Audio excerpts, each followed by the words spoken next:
Paano ka ba na-introduce sa drugs? Nung nahiwalay ako sa asawa.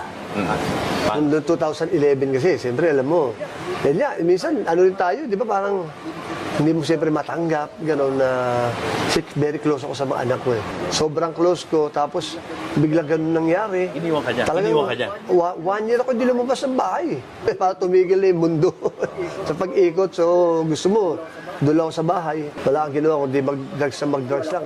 Kasi alam mo, kung dahil sa ganyan, yung mga parang mo may problema, yan ang kakasama mo dyan eh.